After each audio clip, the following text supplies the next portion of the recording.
जय हिंद दोस्तों, नमस्कार। एक बार फिर से आप सभी का स्वागत है आज की इस नई क्लास में। तो दोस्तों, हमने जो है आज से रेलवे पीवाईक्यू सीरीज स्टार्ट की है। दोस्तों, जो आरआरबी एनटीपीसी का ग्रेजुएट लेवल का एग्जाम हुआ है 24 शिफ्टों में, उसमें दोस्तों जो 25 मार्च 2026 को फर्स्ट शिफ्ट में एग्जाम हुआ था, इसमें जीके जीएस और करंट अफेयर्स के जो क्वेश्चन पूछे गए थे उन सभी क्वेश्चंस को हम लोग इसमें देखने वाले हैं। तो आप लोग दोस्तों इस क्लास में लास्ट तक बने रहिएगा। अगर आप लोगों का कोई भी एग्जाम लगा हुआ है रेलवे का, तो दोस्तों आप लोग जो है एग्जाम से पहले इस क्लास को जरूर देख कर जाइएगा। तो चलिए क्लास को शुरू करते हैं। साथियों, सारे क्वेश्चन जो है इंपॉर्टेंट हैं और इसी प्रकार से दोस्तों क्वेश्चन एग्जाम में पूछे जाते हैं। तो आइए देखते हैं। पहला क्वेश्चन है, मई के अंत तक उत्तरी भारत में मानसून द्रोणी के तीव्र होने का प्राथमिक कारण क्या है? आंसर हो जाएगा क्षेत्र में उच्च तापमान। ये जो है प्राथमिक कारण है। अत्यधिक गर्मी के कारण उत्तर भारत में थर्मल लो यानी दोस्तों तापीय निम्न दाब विकसित होता है, जो मानसूनी हवाओं को आकर्षित करता है। अगला क्वेश्चन है, नवंबर 2025 में ओमान ने किस अंतरराष्ट्रीय परिषद में शामिल होकर अपनी वैश्विक पर्यावरण नेतृत्व को बढ़ाया है? तो यहाँ पर बच्चा इसका आंसर हो जाएगा UNESCO man and the biosphere council. ठीक है दोस्तों, जो ओमान है, ओमान को 2025 से 2029 की अवधि के लिए इस समिति का सदस्य चुना गया है। ये भी आप लोग फैक्ट ध्यान रखिएगा। अगला क्वेश्चन है, एल एम सिंघवी के अनुसार राजनीति के निर्देशक सिद्धांतों को क्या माना जाता है? तो इसको जो है संविधान के जीवनदायी प्रावधान जो है माने जाते हैं। तो दोस्तों सिंघवी समिति 1986 ने जो है पंचायती राज संस्थानों को संवैधानिक दर्जा देने की सिफारिश भी की थी। ठीक है, चलिए अगला साथियों क्वेश्चन है, प्रोग्राम अनुवाद में अपनी भूमिका के आधार पर कौन सा वर्गीकरण एक संकलक का सबसे अच्छा वर्णन करता है? तो दोस्तों यहाँ पर जो सिस्टम सॉफ्टवेयर, क्योंकि यह ओएस निष्पादन के लिए कोड परिवर्तित करता है, तो आंसर हो जाएगा ऑप्शन नंबर ए। कंपाइलर दोस्तों पूरे सोर्स कोड को एक साथ मशीन कोड में बदल देता है, जबकि जो इंटरप्रेटर है ये लाइन दर लाइन अनुवाद करता है। ठीक है, अगला क्वेश्चन है कि उष्मागतिक तापमान को मापने के लिए उपयोग की जाने वाली जो एसआई इकाई है ये क्या है? तो आंसर हो जाएगा केल्विन है।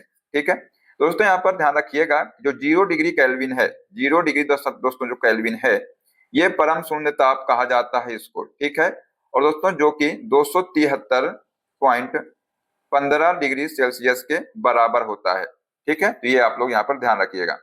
अगला क्वेश्चन है कि कई पौधे एक चिपचिपा दूधिया तरल स्रावित करते हैं और इसे अपनी रक्षा तंत्र के लिए उपयोग करते हैं। इस तरल को डैश के रूप में जाना जाता है। तो बेटा इसको जो है लेटेक्स के रूप में जाना जाता है, इसके रूप में जाना जाता है। तो आंसर हो जाएगा लेटेक्स के रूप में। रबर का जो व्यावसायिक उत्पादन प्राकृतिक लेटेक्स से ही किया जाता है। ठीक है, अगला क्वेश्चन है, प्रारंभिक वैदिक समाज में गोपति शब्द का क्या अर्थ था? जो गोपति शब्द है इसका अर्थ था प्रमुख जो गायों की रक्षा करता है, इसको जो है गोपति कहा जाता है। आंसर हो जाएगा ऑप्शन नंबर ए। ऋग्वैदिक काल में गाय धन का मुख्य रूप थे और युद्ध अक्सर गायों की चोरी यानी दोस्तों गविष्टि को लेकर होते थे।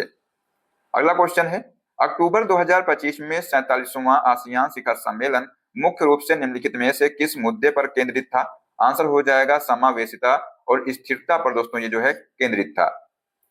अगला क्वेश्चन पूछा गया था कि कौन सा बौद्ध ग्रंथ है जो लगभग पहली शताब्दी ईस्वी में संकलित किया गया था और बुद्ध के पिछले जन्मों की कहानियों का वर्णन करता है? तो आंसर हो जाएगा जातक कथाएं। दोस्तों जो जातक कथाओं की कुल संख्या कितनी है? लगभग 547। ठीक है, और दोस्तों इनका जो चित्रण है ये सांची और भरहूत के स्तूपों पर मिलता है। तो ये साथियों आप लोग फैक्ट नोट कर लीजिएगा।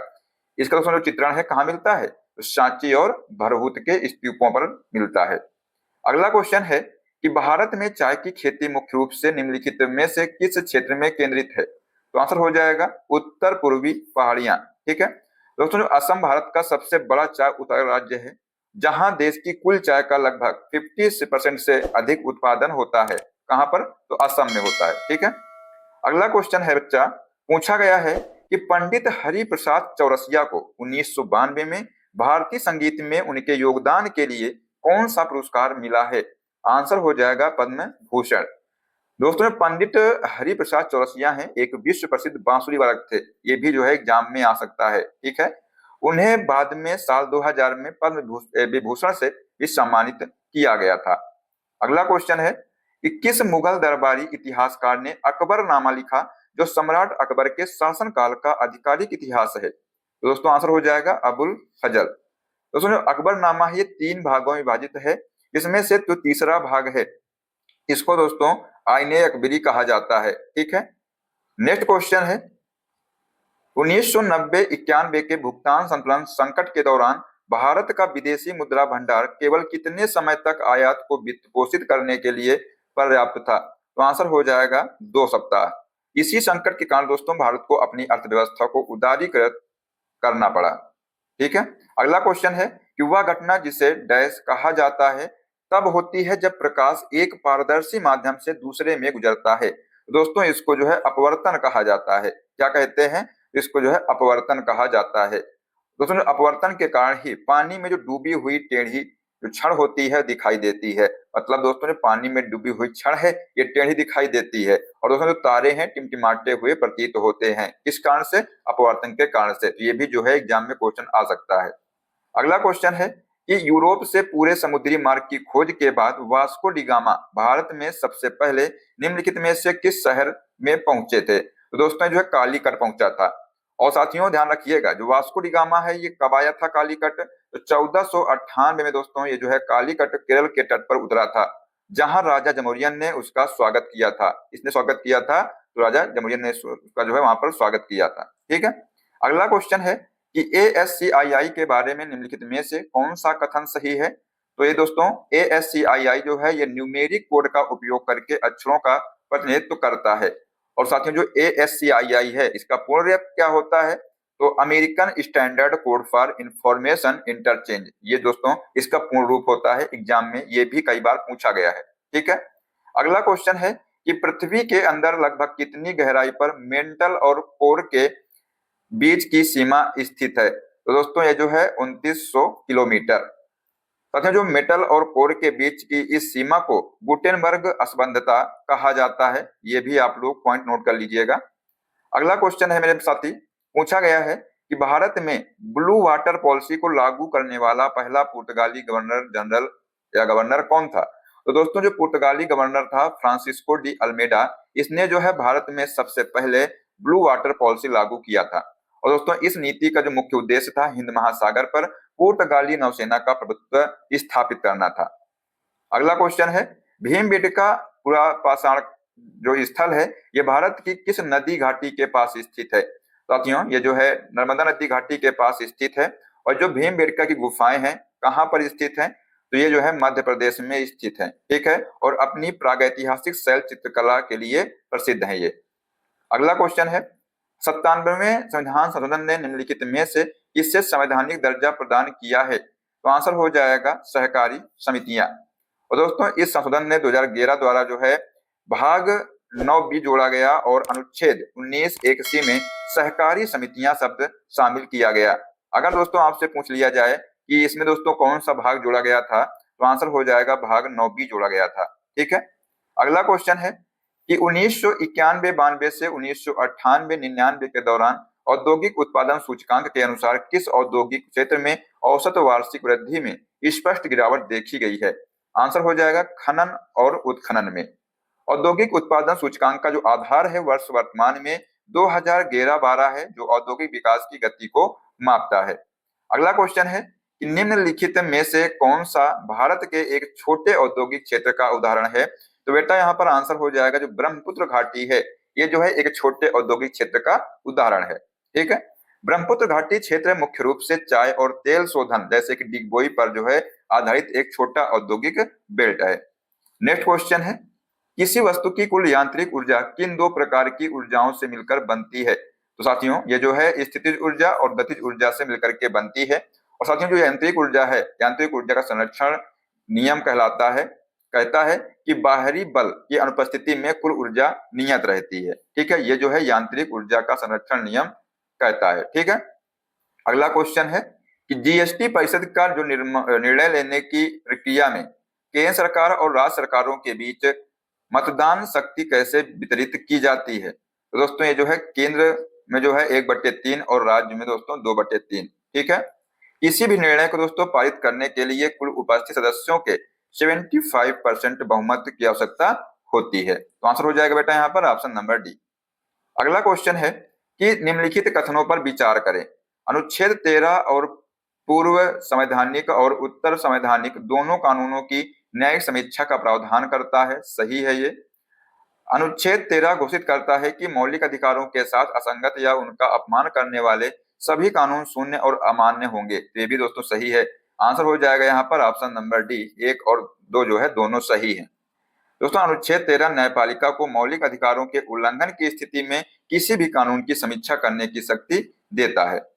नेक्स्ट क्वेश्चन है, भारतीय संविधान का अनुच्छेद 243 किस प्रकार के निकाय में सदस्यता के लिए अयोग्यता पर लागू होता है? तो बेटा इसका आंसर हो जाएगा नगर पालिका।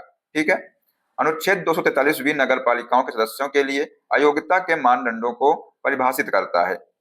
अगला क्वेश्चन है, नरेंद्र मोदी द्वारा लिखित और 2025 में प्रकाशित पुस्तक आपातकाल की डायरी वे वर्ष जिन्होंने एक नेता को आकार दिया है किस अवधि से जुड़ी है? तो दोस्तों ये जो है 1975 से 1970 की अवधि से जुड़ी है। ठीक है। और साथियों 25 जून 1975 को इंदिरा गांधी सरकार ने देश में आंतरिक अशांति के आधार पर राष्ट्रीय आपातकाल की घोषणा की थी। नेक्स्ट क्वेश्चन है, विंडोज ऑपरेटिंग प्रणाली में यदि config.ini नामक एक फाइल मुख्य ड्राइव के रूट डायरेक्टरी में स्थित है तो पूर्ण एब्सोल्यूट पाथ क्या है? दोस्तों आंसर हो जाएगा सी config.ini। ठीक है। दोस्तों रूट डायरी वह मुख्य फोल्डर होता है जहां से फाइल सिस्टम शुरू होता है और विंडोज में इसे आमतौर पर सी ड्राइव द्वारा दर्शाया जाता है। नेक्स्ट क्वेश्चन है, 30 जून 2024 तक भारत के संविधान की 8वीं अनुसूची में सूचीबद्ध भाषाओं की कुल संख्या कितनी है? दोस्तों कुल संख्या कितनी है? 22 जो है भाषाएं हैं कुल। और मूल संविधान में केवल 14 भाषाएं थी। बाद में दोस्तों 21वें, 71वें और जो 92वें संशोधन द्वारा दोस्तों जो है अन्य भाषाएं जोड़ी गई हैं। ठीक है। अगला क्वेश्चन है कि भारतीय संविधान का कौन सा अनुच्छेद सर्वोच्च न्यायालय को अपने द्वारा सुनाई गई किसी भी फैसले या दिए गए आदेश की समीक्षा करने का अधिकार देता है? तो दोस्तों जो है अनुच्छेद 137 है। यह शक्ति सर्वोच्च न्यायालय को अपने पिछले निर्णयों में सुधार करने की अनुमति देता है यदि उनमें कोई त्रुटि दिखाई दे। ठीक है। इसका आंसर हो जाएगा option number C. Next question है, निम्नलिखित में से कौन सा भारतीय अर्थव्यवस्था पर वैश्वीकरण का प्रभाव नहीं है? तो दोस्तों प्रत्यक्ष विदेशी निवेश एफडीआई को उदार बनाया गया है। तो ये है जुलाई 1991 में रुपए का लगभग 20% का 2 चरणों में अवमूल्यन, ये भी है। रुपए की आंशिक परिवर्तनीयता की प्रणाली की शुरुआत, ये भी है। अर्थव्यवस्था की स्थिरता के लिए विदेशी संस्थागत निवेशों को और अधिक प्रतिबंधात्मक बनाया गया है। तो ये दोस्तों जो है इसका प्रभाव नहीं है। तो आंसर हो जाएगा ऑप्शन नंबर डी। वैश्वीकरण के तहत दोस्तों विदेशी संस्थागत निवेश को और अधिक उदार और सरल बनाया गया था, ना कि प्रतिबंधात्मक। ठीक है।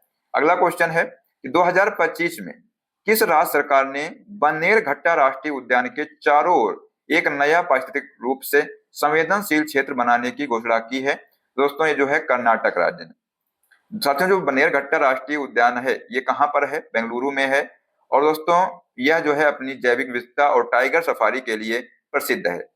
नेक्स्ट क्वेश्चन है, दिसंबर 2025 में किस संगठन ने कोच्चि भारत में हाई सीज ट्रीटी पर राष्ट्रीय हितधारक परामर्श की मेजबानी की है? तो साथियों आंसर हो जाएगा केंद्रीय समुद्री मत्स्य अनुसंधान संस्थान ने। ठीक है। आंसर हो जाएगा ऑप्शन नंबर बी। साथियों जो बीबीएनजे है इसका अर्थ क्या है? तो बायोडाइवर्सिटी बियॉन्ड नेशनल ज्यूरिडिक्शन।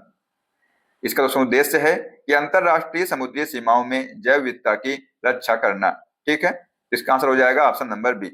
अगला क्वेश्चन है, ब्रुंडलैंड आयोग की जो साथियों रिपोर्ट है इसने जो है सतत विकास की अवधारणा को परिभाषित किया है। तो साथियों हमारा साझा भविष्य। ठीक है। आंसर हो जाएगा। और साथियों इस रिपोर्ट में सतत विकास को ऐसे विकास के रूप में परिभाषित किया गया है जो वर्तमान की जरूरतों को भविष्य की पीढ़ियों की आवश्यकताओं से समझौता जो है किए बिना पूरा करे। ठीक है। अगला क्वेश्चन है कि निम्नलिखित में से कौन सा ऑपरेशन विशेष रूप से ठीक से काम करने के लिए एप्लीकेशन सॉफ्टवेयर के बजाय सिस्टम सॉफ्टवेयर पर निर्भर करता है? साथियों ये जो है प्रोग्रामों को मेमोरी आवंटित करना। ठीक है। आंसर हो जाएगा option number A. Memory allocation, file management और हार्डवेयर कंट्रोल जैसे कार्य ऑपरेटिंग सिस्टम द्वारा किए जाते हैं। अगला क्वेश्चन है कि 2025 में संयुक्त राष्ट्र महासचिव द्वारा शुरू की गई UNAT पहल का जो प्राथमिक उद्देश्य है ये क्या है? तो आंसर हो जाएगा संयुक्त राष्ट्र के भीतर दक्षता और लागत प्रभावशीलता में सुधार करना। तो दोस्तों ये जो पहल है संयुक्त राष्ट्र की 80वीं वर्षगांठ के उपलक्ष्य में वैश्विक चुनौतियों से निपटने के लिए संस्था का सुधारों पर केंद्रित है। ठीक है, अगला क्वेश्चन है, सितंबर 2025 में जारी NIRF रैंकिंग 2025 के अनुसार किस संस्थान ने शीर्ष समग्र स्थान हासिल किया है? दोस्तों ये जो है IIT मद्रास ने हासिल किया है, और ये जो IIT मद्रास है लगातार कई वर्षों से NIRF रैंकिंग में समग्र श्रेणी में नंबर 1 पर बना हुआ है। नेक्स्ट क्वेश्चन है, महात्मा गांधी ने किस वर्ष दांडी में नमक कानून तोड़ा था? तो दोस्तों जो है 1930 में तोड़ा था। और दोस्तों जो दांडी यात्रा है ये जो है 12 मार्च, कब? तो 12 मार्च 1930 को दोस्तों साबरमती आश्रम से शुरू हुई थी, और 6 अप्रैल, कब? दोस्तों 6 अप्रैल 1930 में साथियों जो है दांडी में नमक बनाकर समाप्त हुई थी ये। ठीक है, अगला क्वेश्चन है कि दिसंबर 2025 में एम्स दिल्ली द्वारा ग्रास रूट परीक्षण के तहत किस उन्नत मस्तिष्क स्टेट का सफलतापूर्वक परीक्षण किया गया है? दोस्तों जो है सुपरनोवा स्टेंट। ठीक है, ध्यान रखिएगा, इसका आंसर हो जाएगा ऑप्शन नंबर बी। दोस्तों जो सुपरनोवा स्टेंट है इसको मस्तिष्क की रक्त वाहिकाओं में रुकावट या इंजुरिज्म के इलाज के लिए विकसित किया गया है, जो स्ट्रोक के खतरे को कम करता है। ठीक है, अगला क्वेश्चन है, निम्नलिखित में से किस वर्ष में भुवनेश्वर में school of minerals metallurgical and materials engineering की स्थापना की गई थी? दोस्तों ये जो है कब की गई थी? 2012 में की गई थी। ठीक है, ध्यान रखिएगा, इसका आंसर हो जाएगा बेटा ऑप्शन नंबर डी। साथियों स्थापना जो है प्रौद्योगिकी संस्थान IIT भुवनेश्वर के तहत की गई थी, तो ये भी आप लोग ध्यान रखिएगा। ठीक है, तो दोस्तों जो एग्जाम में क्वेश्चन पूछे गए थे हमने सेम वही क्वेश्चन लिए हैं, इसमें कोई बदलाव नहीं किया है। इसलिए साथियों अगर आप लोगों का एग्जाम लगा हुआ तो आप लोग जो है इस क्लास को एक बार एग्जाम पहले जरूर देखिएगा। ठीक है, आशा करते हैं कि आपको क्लास पसंद आई होगी। तो दोस्तों बताइए आप लोग कमेंट बॉक्स में कि आप लोगों ने दोस्तों 40 में से कितने क्वेश्चन सही किए हैं, और दोस्तों बताइए कि आप लोग क्लास को कहाँ से देख रहे हैं और आप लोग किस एग्जाम की तैयारी कर रहे हैं। और साथियों अगर आप लोग चैनल पर पहली बार आए हैं तो सब्सक्राइब कर लीजिएगा, जो बेल आइकन उसको प्रेस कर लीजिएगा, जैसे सभी क्लास का अपडेट आपको मिलता रहेगा। तो दोस्तों अगर आप लोग इस क्लास की PDF चाहते हैं तो डिस्क्रिप्शन में टेलीग्राम लिंक दिया हुआ है, उसको ज्वाइन कर लीजिए, और वहां जो है आप लोग इस क्लास की PDF को भी डाउनलोड कर सकते हैं। ठीक है, मतलब नेक्स्ट क्लास में। जय हिंद, जय भारत, वंदे मातरम।